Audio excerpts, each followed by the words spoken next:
Hello, नमस्ते नमस्ते, good evening सम्पूर्ण विद्यार्थी साथीहरूलाई नमस्ते नमस्ते नमस्ते। आरामै हुनुहुन्छ? हेलो सर, गुड इभिनिङ नमस्ते। ल, सम्पूर्ण साथीहरूलाई मैले एकमुष्ट हार्दिक स्वागत गरेँ यो इलाइट पाठशालाको अनलाइन डिजिटल प्लेटफर्ममा। कहाँदेखि जोडिनु भएको छ ल सबैजनाले मेसेज गर्नु त। विष्णु सर जोडिसक्नु भएको छ। अब हामी ढिला नगरिकन आजको सेसनतर्फै लाग्छौँ र लास्ट टाइममा म तपाईँहरूसँग एकैछिन बोल्नेछु है। ल, अब हामी आजको सेसनतर्फै लाग्छौँ। सर नमस्कार।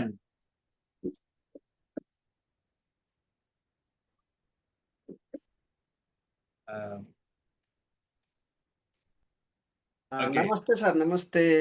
हुनुहुन्छ सर? हजुर सर। ए, म बोल्नुभन्दा पनि म हजुरलाई ल, हस्तान्तरण है। हस् हस्। ल, नमस्ते नमस्ते नमस्ते सम्पूर्ण साथीहरूलाई स्वागत छ। ल, आजको यो विशेष सेसनबाट वेलकम, नमस्ते। आराम हुनुहुन्छ सबैजना? ल, धेरैजना साथी हामीसँग जोडिसक्नु भएको छ। फेसबुक पेजमा पनि प्रत्यक्ष रूपमा जोडिसक्नु भएको छ। सम्पूर्ण साथीहरूलाई ल, गुड इभिनिङ, नमस्ते एकमुष्ट रूपमा मैले यहीँबाट स्वागत गर्न चाहेँ।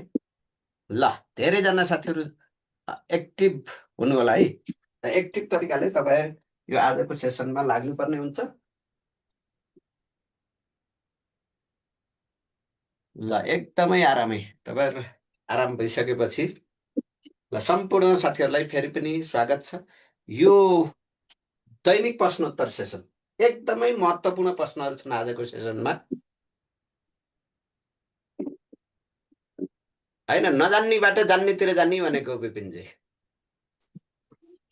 मुर थाहा नभएका मूर्त जानेका, जानकारी भएका, जानकारी नभएकाबाट जानकारी भएतिर जाने, यो आगमन र निगमनमा प्राय लागू हुन्छ। ल, धेरैजना साथीहरू हामीसँग फेसबुक पेजमा पनि जोडिसक्नु भएको छ। ल, एक एक सेयर गरेर अगाडि बढ्नु होला, मैले यो अनुरोध गरेँ सम्पूर्ण साथीहरूलाई। ल,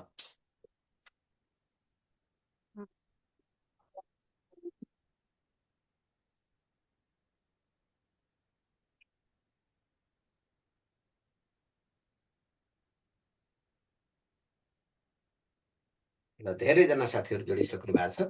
अब हामी ढिलो नगरिकन प्रश्नतर्फै लाग्छौँ। ल, हेर्नुहोस्, कक्षा 12को अन्त्यमा हुने परीक्षा कुन हो? हेर्नुहोस् है, 12को अन्त्यमा हुने 1 माध्यमिक शिक्षा उत्तीर्ण परीक्षा, 2 एसई, 3 एसएलसी, 4 माथिका सबै के होला? ल, कमेन्ट गर्नुहोस् त। ल, गुड इभिनिङ, नमस्ते नमस्ते। ल, के होला?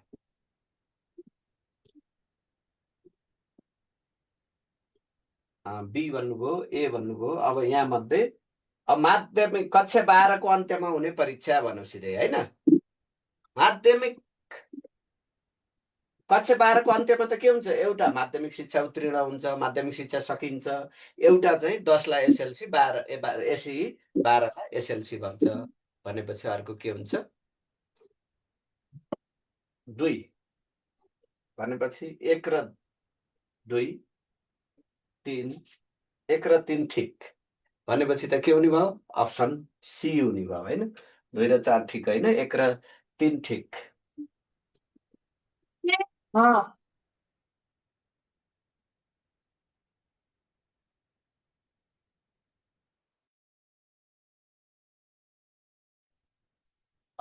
विष्णु सर, हजुरको माइक म्युट भएको छ, एकचोटि अन गर्नु त। ल, ओके। ल, सम्पूर्ण साथीहरूलाई फेरि पनि स्वागत छ।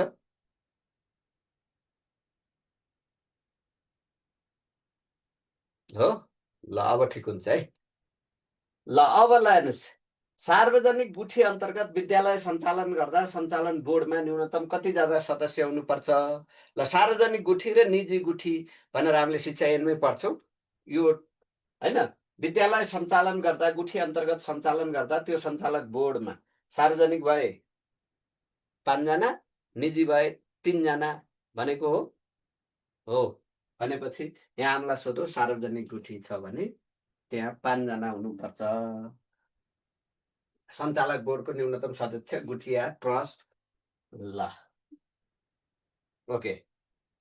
ल, धेरै महत्त्वपूर्ण प्रश्न छन् है। ल, गुड इभिनिङ, नमस्ते ल पछि जोडिने सम्पूर्ण साथीहरूलाई पनि म तपाईँको फेसबुकको कमेन्ट पनि यहाँ लिनेछु। ल जति पनि हुनुहुन्छ सम्पूर्ण साथीहरूलाई एकदमै एक्टिभ तरिकाले कमेन्ट गर्नको लागि म हार्दिक अनुरोध गर्दछु। ल ल धेरैजना साथीहरूको चाहिँ सक्रियता रहेको छ। राष्ट्रिय परीक्षा बोर्डको वार्षिक बजेट तथा कार्यक्रम कसले स्वीकृत गर्छ? राष्ट्रिय परीक्षा बोर्ड परीक्षा कसले गर्छ भन्दा परीक्षा बोर्ड चाहिँ राष्ट्रिय परीक्षा बोर्ड बजेट तथा कार्यक्रम यो नेपाल सरकारलाई सम्पर्क गर्दा पनि यो मन्त्रालय मार्फत जान पर्छ।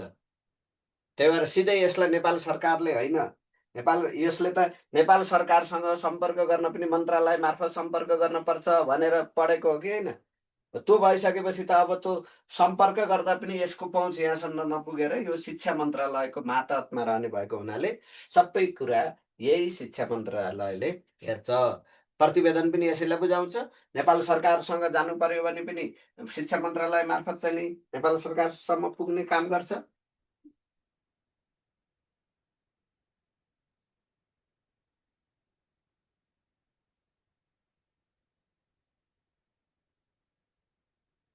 ल राष्ट्रिय परीक्षा बोर्डले नेपाल सरकारसँग सम्पर्क गर्नुपर्दा को मार्फत सम्पर्क गर्न पाउँछ?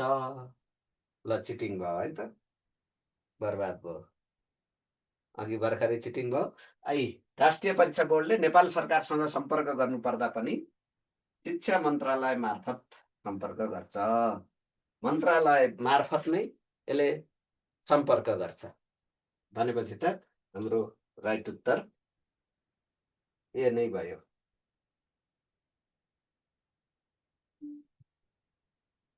माध्यमिक शिक्षाको प्रकार कुन होइन?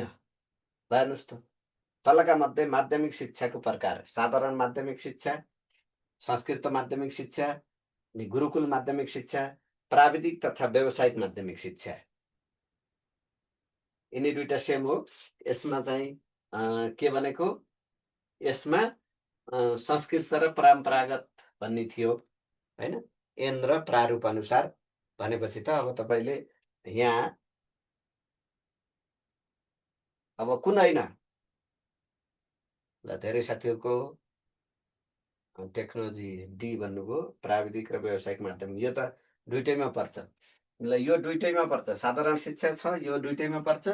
एउटा परम्परागत एउटा संस्कृत हो, यो होइन भनेको छ। यो गुरुकुल माध्यमिक शिक्षा भन्ने यो माध्यमिक शिक्षाको प्रकार होइन हैन।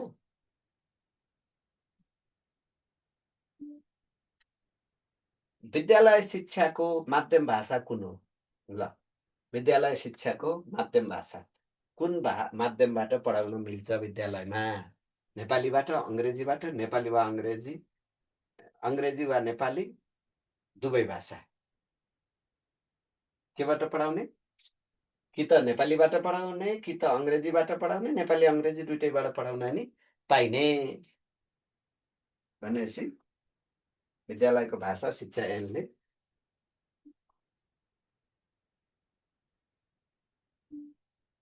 राष्ट्रिय शिक्षा परिषद, ल हेर्नुहोस् है हो। ल अब तपाईँको यहाँ के भनेर सोध्छ भने राष्ट्रिय शिक्षा परिषद, परिषद देख्दा बित्तिकै यसको प्रमुख को हुन्छ भन्दा शिक्षा मन्त्री वा राज्य मन्त्री हुन्छ। यो 23 सदस्य सबैभन्दा धेरै सदस्य भएको यही हो राष्ट्रिय शिक्षा परिषद शिक्षा ऐन अनुसार।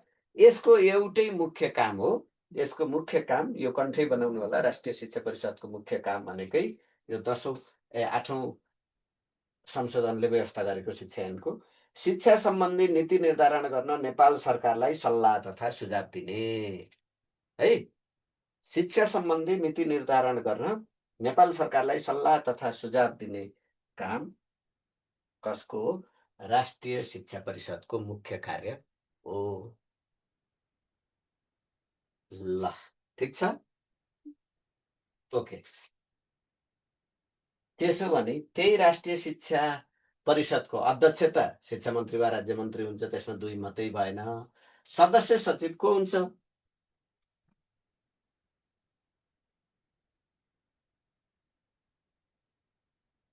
को हुन्छ?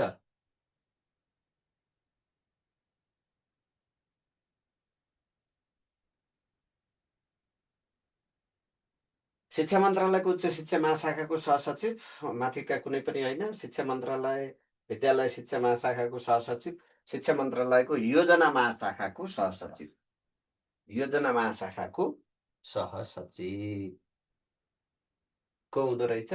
राष्ट्रिय शिक्षा परिषदको सदस्य सचिव हुने व्यवस्था छ। ल हेर्नुहोस्, शैक्षिक गुणस्तर परीक्षण केन्द्रको स्थापना शिक्षा ऐन 2028 को कुन संशोधनले गरेको हो? शैक्षिक गुणस्तर परीक्षण केन्द्र, ल हेर्नुहोस्, शैक्षिक गुणस्तर परीक्षण केन्द्र कहिले हो? 2066 साल कार्तिक 13 गते स्थापना भएको हो, विद्यालय शिक्षाको गुणस्तर। तर यसलाई प्रश्नले के सोध्यो भने यसलाई शिक्षा ऐनमा चाहिँ व्यवस्था गरिएको कहिले हो? 6औं 7औं 8औं 9औं कुनले गर्दाखेरि शिक्षा ऐनमा लयो? ल सर्लक्कै चाहिँ नि बिराउनु भयो होइन, 7औं संशोधन भन्नुभयो। यसलाई त 7औं संशोधनले त शिक्षा ऐनमा ल्याएकै होइन कि।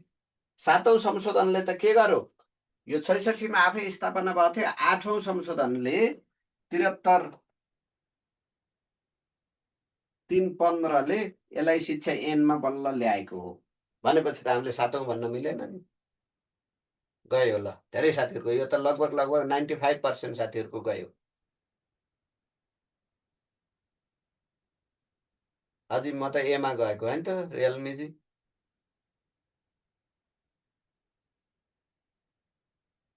अस्ति बढेको आज बिग्रियो, यही त छ ताल।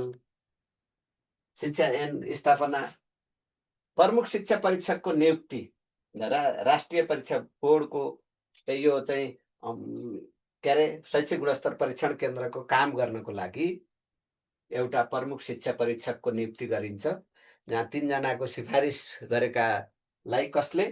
शिक्षा मन्त्रालय, लोकसेवा आयोग, राष्ट्रिय योजना आयोग,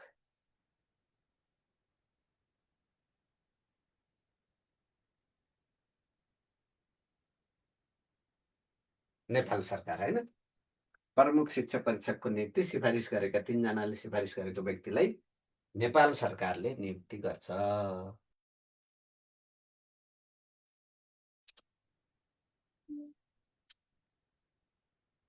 जिल्ला शिक्षा समितिमा अध्यक्ष को हुन्छ? जिल्ला शिक्षा समितिको अध्यक्ष को हुन्छ? ल को हुन्छ? जिल्ला समन्वय समितिको प्रमुख हुन्छ कि प्रमुख जिल्ला अधिकारी हुन्छ कि प्रदेश सरकारले नियुक्ति गरेको व्यक्ति हुन्छ कि शिक्षा सचिव? है जिल्ला शिक्षा समितिको अध्यक्ष। जिल्लाभित्रका विद्यालय सञ्चालन, व्यवस्थापन र रेखदेखका लागि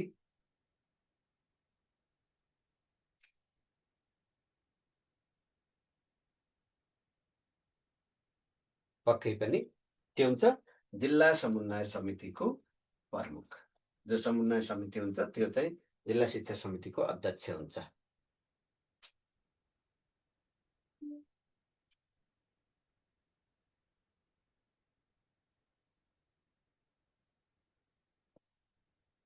जिल्ला शिक्षा समितिमा कम्तीमा कतिजना सदस्य हुन्छन्?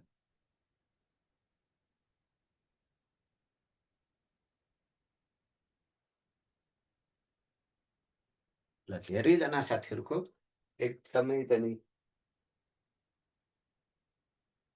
7 जना, 8 जना, 9 जना, 10 जना।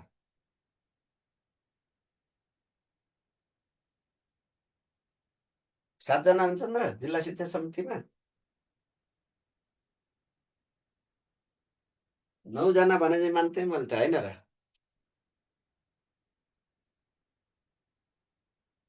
बिर्सिनुभयो? जिल्ला शिक्षा समितिमा 9 जना हुन्छन्।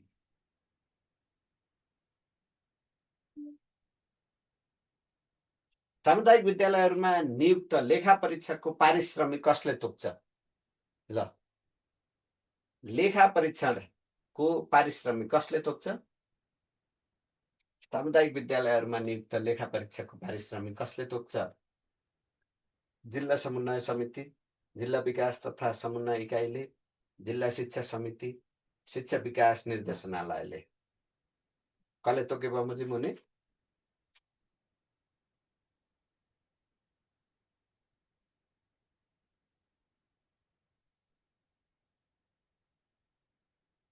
समन्वय इकाइले तोक्छ होला कि जिल्ला शिक्षा समितिले? यो पनि धेरै साथीहरूको बिग्रो है। जिल्ला शिक्षा समितिले हो नि पारिश्रमिक तोक्ने त। लेखा परीक्षकहरू विद्यालय व्यवस्थापन समितिले सिफारिस गरेकाको पारिश्रमिक तोक्ने काम जिल्ला शिक्षा समितिको अडिट गराउँदाको के।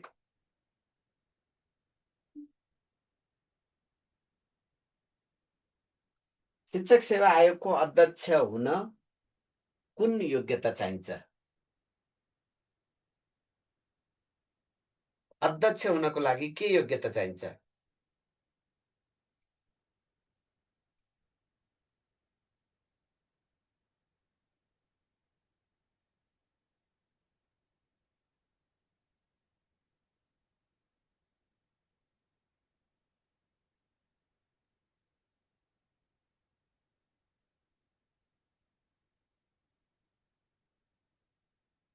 अध्यक्ष शिक्षक सेवा आयोगको अध्यक्ष हुनको लागि नेपाल सरकारको विशिष्ट श्रेणीको अनुभव चाहिन्छ कि स्नातकोत्तर उपाधि सहित सहसचिवको अनुभव भएको, कानुन शिक्षा र प्रशासन क्षेत्रमा कम्तीमा 15 वर्ष काम गरेको, माथिका सबै? धेरै साथीहरूको ए र डीमा चाहिँ ठुलो उत्तर आयो। यो अरू यो कानुन शिक्षा प्रशासन यो 15 वर्ष भन्ने हुँदैन हैन। त्यो त सदस्य अध्यक्ष भनेको छ। यहाँ विशिष्ट श्रेणीको अनुभव भएको हुनुपर्छ यी मुख्य।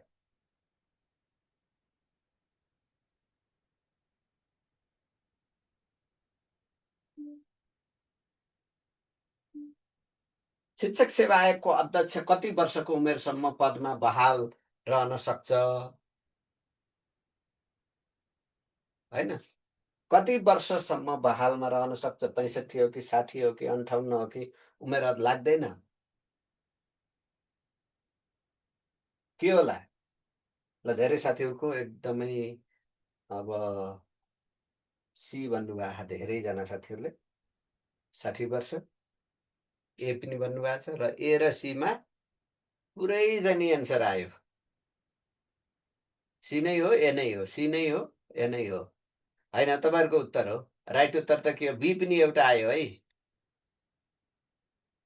बहाल भनेको त्यही पदमा रहिरहने कि पदमा रहने, रहन सक्छ, पदमा रहिरहन, पदमा कार्यरत हुन भनेको के बहाल अब कार्यरत। ल 40 वर्ष के अरे 65 वर्ष पुरा भएमा बहालमा रहन सक्छ। कति वर्षको उमेरसम्म? 65 सम्म। 65 पछि त पद गइहाल्यो।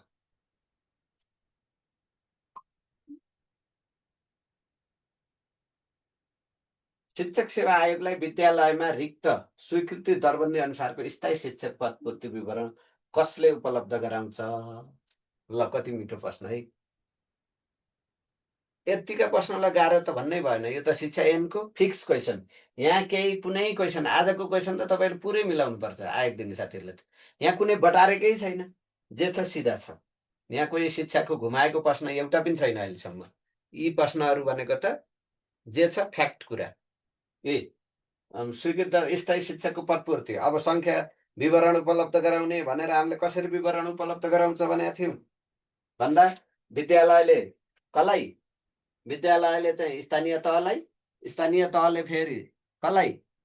समन्वय एकाइलाई, समन्वय एकाइले 2 महिना राखेर कसलाई? मानव स्रोतलाई, मानव स्रोतले 2 महिना राखेर कसलाई? शिक्षक सेवा आयोगलाई। कहिले? असोज मसान्तसम्म। यी जेठ मसान्त, असार साउन मसान्त, भदौ असोज मसान्त, यसरी जान्छ।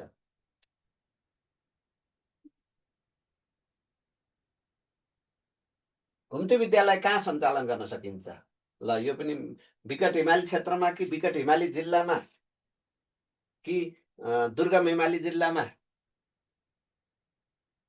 हिमाली जिल्ला भए पनि कतिपय ठाउँ सुगम पनि हुन्छ। गोर्खा हिमाली जिल्ला भए पनि त्यसको सबै ठाउँमा घुम्ती विद्यालय सञ्चालन गर्नुपर्छ भन्ने छैन। जहाँ विकट हिमाली क्षेत्र छ त्यही मात्रै गर्ने हो हैन। म्याग्दी पनि हिमाली जिल्ला हो, तर म्याग्दीको तल बेनीतिर चाहिँ नि सुगमै पर्न सकौँ। विवेश गठन गर्नुको मुख्य उद्देश्य कुन हो? किन?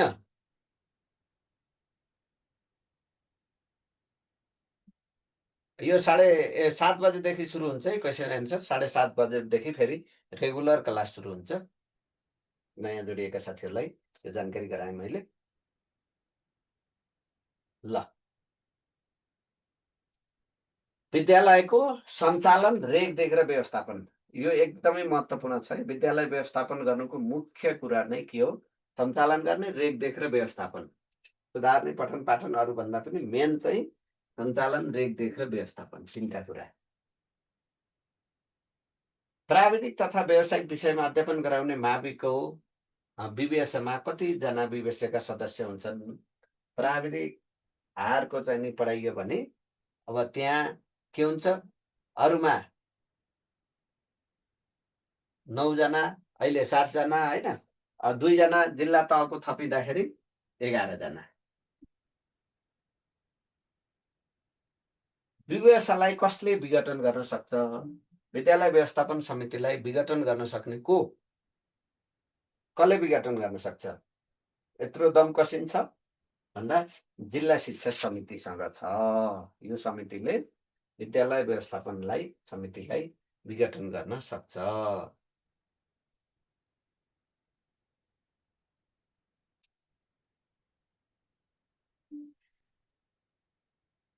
विभागीय सजाय भई नोकरीबाट हटाइएको शिक्षकलाई पुनर्बहाली कसले गर्छ?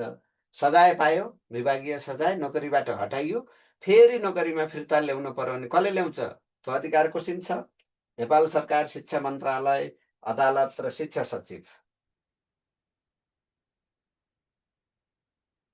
ल, एबिसी।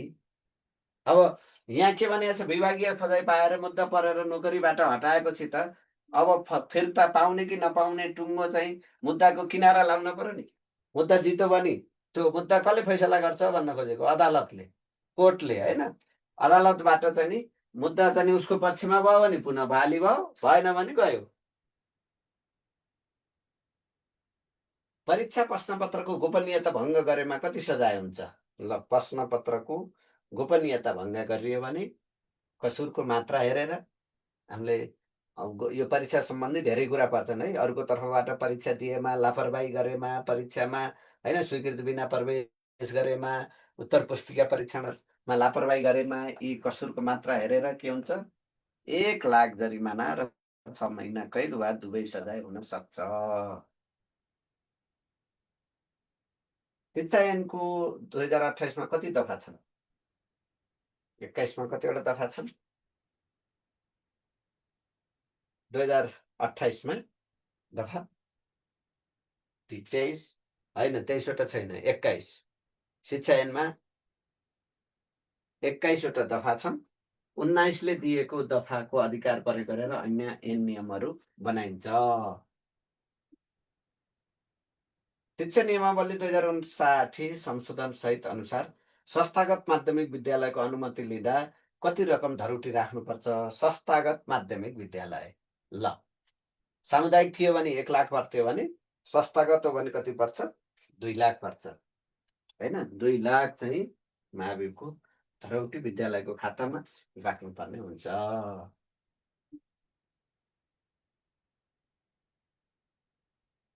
शिक्षा नियमावली 2059 संशोधन सहित अनुसार सामुदायिक विद्यालयको स्थायी शिक्षकको राजीनामा स्वीकृत गर्ने काम कसले गर्छ? ल, स्थायी शिक्षकले राजीनामा दियो भने स्वीकृति गर्ने काम कसले गर्छ?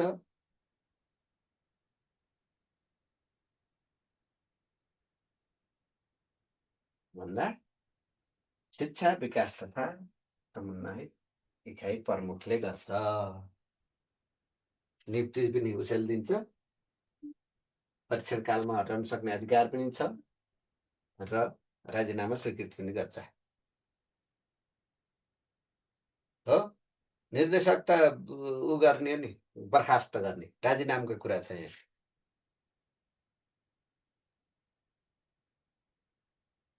ल आज चाहिँ तपाईँले धेरै मिलाउनु पर्छ है।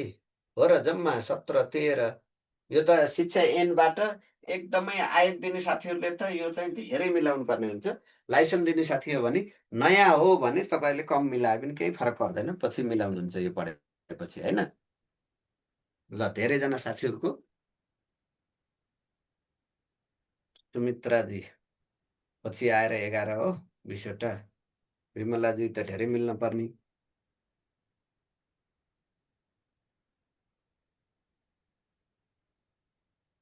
अब यो भदौको अन्तिममा खुल्छ, भदौ लासे खुल्छ। फर्म त भदौको अन्तिम हो।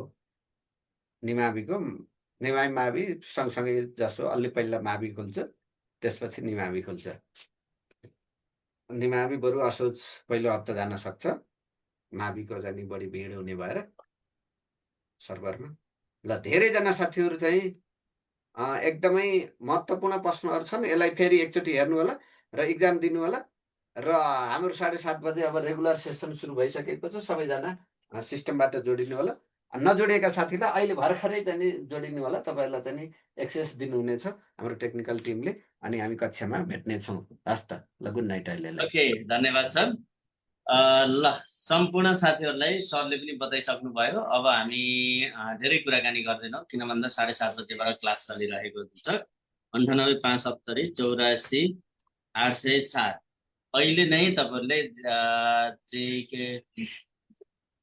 ल हाम्रो लागि खत्तम भयो। के को खत्तम हुनु नि, मजाले पढ्नु पर्यो। त्यो हरेस खाने होइन कि साथीहरू। ल सर प्रावि खुल्छ, यो 2083 मा प्रावि खुल्न सक्छ, मजाले खुल्न सक्छ। ल त्यसको लागि तपाईँहरू अब लाइसेन्सलाई फोकस गरेर लाइसेन्स यो वर्ष पास गर्ने। निमाविको एक्जाम भदौ असोजको पहिलो हप्तातिर हुने सम्भावना छ। अब पदाधिकारीहरू अब यो हप्ताभित्र तपाईँको नियुक्ति हुन्छ। त्यसपछि काम फटाफट चल्छ। तपाईँहरूको काम के हो, पढेर एकदमै बलियो बन्ने। ल थप जानकारीको लागि 98 570 84 804 अहिले नै वाट्सएप गर्नु, मेसेज गर्नु, कल गर्नु है। ल म आजको लागि छुट्टिएँ। सबैजनाले यो नम्बरमा अहिले नै कन्ट्याक्ट गर्न होला, सेन्ड द मेसेज। ओके, ल लाइभको साथीहरूले पनि अब लाइसेन्समा तयारी गर्ने साथीहरूले अहिले नै कन्ट्याक्ट गर्नु होला। 98 570 98 570 नम्बर टिपिहाल्नु लाइभको पनि। 98 570 84 804 अपेसन गरेको हुँ सर हो र। ल हजुरलाई गेट वेलसन है। सर म माविको लाइसेन्सको लागि हो, कति बजेदेखि कति बजेसम्म? अहिले अब 7 बजेदेखि 7:30 बजेसम्म कन्टिन्यू कक्षा छ। विशेष लाइसेन्सकै लागि हो है। सो हजुरले नम्बर छोडिदिइहाल्नु। अहिले अब 1 मिनटभित्र निमाविको फोन 1 मिनटभित्र नम्बर छोडिदिनु। एडमिसन नगरेको भए म तपाईँलाई कन्ट्याक्ट गर्न लगाउँछु। भर्खरै छोडिदिनु है। ल आजको क्वेसनको भिडियो आएन सर। आजको क्वेसनको लाइभ छ, एकचोटि लाइभमा गएर हेर्नु। भिडियोहरू 2-3 दिनपछि बल्ल एकैचोटि आउँछ। ल 98 570 98 570 84 804। ल आजलाई हामी यति नै गरौँ। अब 7:30 बजेको कक्षामा निमाविको एक्जाम कहिले हुन्छ यो सोधेर नबस्नु न साथीहरू। कहिले हुन्छ? साउनको पहिलो हप्ता हुन्छ, असोजको पहिलो हप्ता। सुर्खेतदेखि कोही साथीहरू हुनुहुन्छ। फिजिकल क्लास हाम्रो बुटुलमा चलेको छ है। फिजिकल क्लास लाइसेन्सको मावि र निमाविको वृहत तरिकाले बिहानमा 6:30 बजेदेखि चलेको छ। इच्छुक साथीहरू आउन सक्नुहुन्छ मजाले है। कोठामा बस्ने अथवा तपाईँको उसमा के भन्छ होस्टेलमा बस्ने गरी पनि आउन सक्नुहुन्छ। मैले यही भने। ल आजको लागि यति नै गरौँ। ल एडमिसन नगरेको साथीहरू 7 बजे 7:30 बजेको एडमिसन गरेर जानु होला।